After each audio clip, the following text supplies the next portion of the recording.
nos vamos al encuentro de Hernán Brienza y les digo que ya está hablando Kicillof, después lo vamos a ir a escuchar un poquito, pero ahora quería hablar con Hernán Brienza a propósito de esto que decíamos en el comienzo de nuestro programa. Me llamó mucho la atención un Javier Milei haciendo referencia a el núcleo, dijo, el conceptual de su gobierno. Estamos ante un cambio de época y habló de gobierno basado en la moral y la ética y en los valores occidentales. Y dije, ay, qué parecido a la dictadura. Hernán Brienza, ¿cómo te va? ¿Cómo estás? ¿Qué tal? ¿Cómo te va, Lisa? Un gusto escucharte. Bueno, para mí también. Y pensar, no sé si vos notaste esto, si te hizo ruido, si lo asociaste con otras épocas de nuestra historia. Sí, por supuesto que la apelación a la civilización occidental y judío-cristiana, en el caso de los militares, era solamente cristiana, por obvias razones personales. Milei agrega el judeo-cristiano, pero yo creo que ahí lo peligroso es apelar a la moral, ¿no? Como forma de hacer política, porque la moral niega la política. Cuando alguien abraza la moral y dice esto es lo moral y todos los demás son inmorales, se acaba la política, se acaba la negociación, se acaba el diálogo, se acaba cualquier posibilidad de, yo diría, de construcción de colectiva, de encuentro y de encuentro colectivo. ¿Por qué? Porque la moral está ahí para separar el bien y el mal, ¿no? Bueno, de hecho, soy el bien, la dictadura fue el bien y todo lo demás es el mal, ¿no? Entonces estamos a un paso de una violencia que vaya más allá de lo discursivo, si no fuera porque por momentos parece muy grotesco todo, ¿no? Bueno, de hecho ayer el presidente se encargó de hacerlo todo el tiempo en su mensaje, decir, ustedes, los chorros, los cucas, los impresentables, los golpistas, los trató, fue una cosa increíble, que yo digo, creo que estaba pensado para dividir el mundo en dos, para encontrar a su oponente, pero digamos, ellos son el mal, nosotros somos los buenos. Sí, uno podría decir que a ver, como táctica política es viable la lógica de encontrar un enemigo y pararse del lugar opuesto. El problema es la desmesura de Milei. Lo que hace inmoral al discurso de Milei es justamente la desmesura con la cual cavó esa zanja entre los chorros, los corruptos, los ladrones, los inmorales y ellos, ¿no? Claro, bueno, es la descalificación permanente, Hernán, digamos, porque ahí no hay matices. Vos podés estar en desacuerdo con alguien, pero digamos, ahí lo que hubo es descalificación total, permanente. Sí, con algo de hipocresía también, ¿no? Porque los inmorales siempre son los otros y los casos de corrupción propios nunca son nombrados o nunca son tenidos en cuenta. Por lo tanto, ahí hay una doble inmoralidad, ¿no? Que es la desmesura y la hipocresía. Siempre hay que preguntarse qué es preferible, si es preferible la hipocresía o el cinismo, ¿no? Yo creo que para enfrentarlo con otra época de la historia, el menemismo era un poco más cínico, ¿no? Era un poco más, bueno, somos pizza con champán. No apelaba a la pureza y a la honestidad. El propio Menem dijo una vez con Bernardo Neustadt, a mí cuando alguien me habla de moral, cuando se va me fijo si están todos los cubiertos, ¿no? No lo recordaba.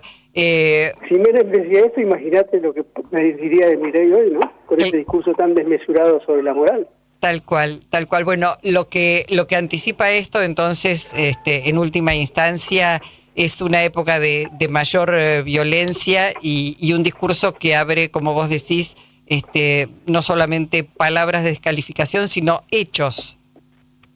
Sí, yo lo que no sé es finalmente cuál es el grado de realidad de Milei, de sus acólitos, de las fuerzas del cielo, porque tienen toda la pantomima de ser una organización de choque, una organización de corte fascista, pero finalmente cuando tienen que ir a la violencia y van a las marchas a provocar, terminan llorando porque los corren, terminan llorando porque les pegan, porque los miran mal, porque los soplan fuerte.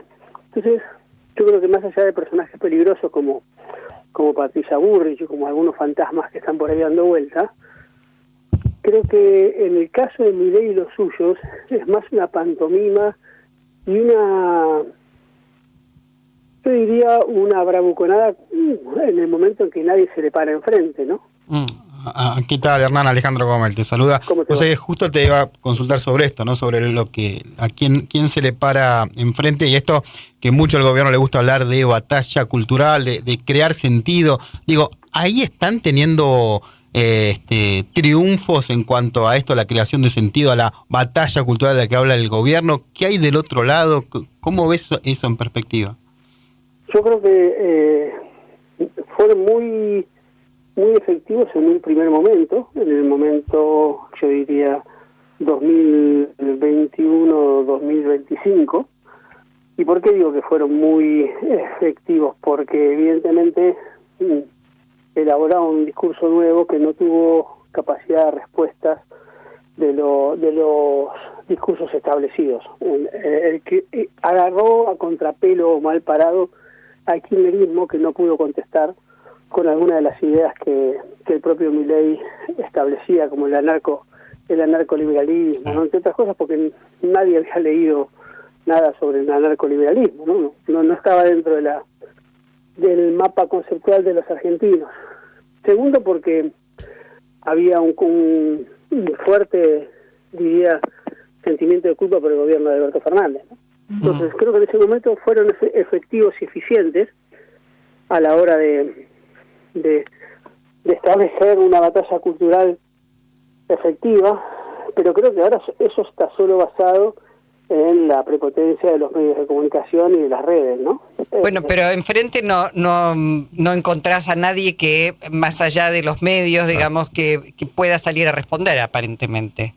Es que no hay ideas, no hay personas que puedan hacerlo, y tampoco hay interés yo diría, de las mayorías. No hay interés de las mayorías. Yo te diría que tampoco hay que creerle demasiado al discurso de Milei, Yo sospecho que las mayorías no le creen a Milei tampoco. No. Creo que como no hay otra cosa, se sienten un poco apabullados por la prepotencia mediático y en las redes, pero no mucho más que eso, ¿no? No hay ideas, ¿no? ¿Qué frase esa? No hay ideas. Eso es terrible. Bueno, no podemos pensar el posmileísmo, ¿no? Más que lo que de la dirigencia política o incluso la intelectualidad o los periodistas, no podemos pensar el posmileísmo, ¿no? Sí. Como única alternativa es ir a un proyecto que tenga los mismos significantes y los mismos discursos que el kirchnerismo, ¿no? Y eso habla de una falta de creatividad a la hora de poder salir de la coyuntura o del callejón en donde se encuentra la sociedad argentina, ¿no? Bueno, Hernán, gracias como siempre por la posibilidad de escucharte nosotros y toda nuestra audiencia. Un abrazo inmenso. Un abrazo para todos. Gracias, Hernán Brienza. Pasamos en limpio la realidad. Luisa Balmagia, contando